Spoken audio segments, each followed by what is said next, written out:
ونصلي على رسول الكريم أما بعد فأعوذ بالله من الشيطان الرجيم بسم الله الرحمن الرحیم السلام علیکم ورحمۃ اللہ وبرکاتہ۔ میرے عزیز ساتھی اور دوستو، ہم لے کے چل رہے تھے قرآن کے ہر آیت میں آنے والے ایک روٹ ورڈ کو، ہر روٹ ورڈ کو۔ تو آج اس سلسلے میں آیت نمبر 7 ہے سورہ فاتحہ کی، تو لے کے چل رہے تھے ہم مفردات القرآن کے مطابق۔ میرا نام محمد اورنگزیب ہے۔ تو سورہ فاتحہ کی آیت نمبر 7 ہے غیر المغضوب علیہم ولا الضالین، نہ وہ جن پر غضب ہوا تیرا اور نہ بھٹکنے والے۔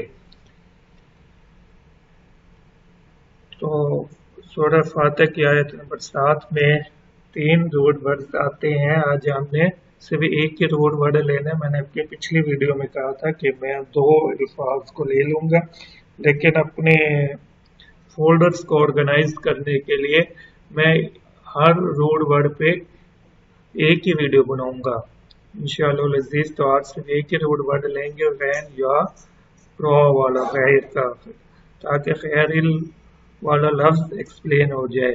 غین دوسرا روٹ ورڈ یہ ہے، اور تیسرا روٹ ورڈ ضاد لام لام ہے۔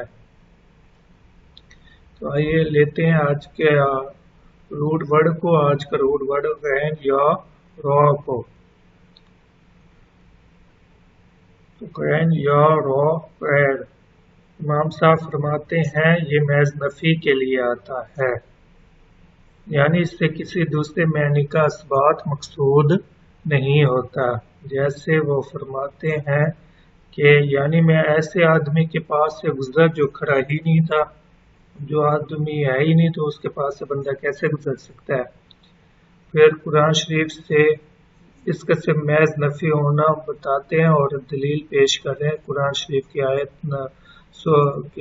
آیت نمبر سورۃ القصص کی آیت نمبر 50، وَمَنْ أَضَلُّ مِمَّنِ اتَّبَعَ هَوَاهُ بِغَيْرِ هُدًى مِنَ اللَّهِ، مفہوم، اور اس سے زیادہ کون گمراہ ہوگا جو اللہ کی ہدایت کو چھوڑ کر اپنی خواہش کے پیچھے چلے۔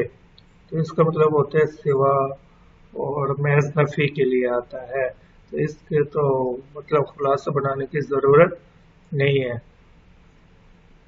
تو دیکھتے ہیں کہ نیکسٹ ویڈیو کون سی بنے گی۔ تو نیکسٹ ویڈیو یہی سورہ فاتحہ کی آیت نمبر 7 کو لے کے چلیں گے، اور اس کا جو اگلا روڈ ورڈ آئے گا غضب کا، اس پہ انشاءاللہ ویڈیو بنائیں گے۔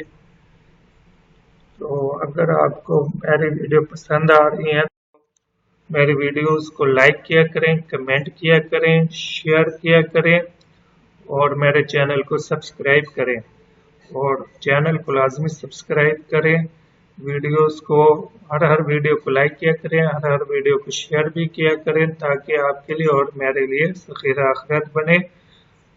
اور تھینکس فار واچنگ۔ تو السلام علیکم ورحمۃ اللہ وبرکاتہ۔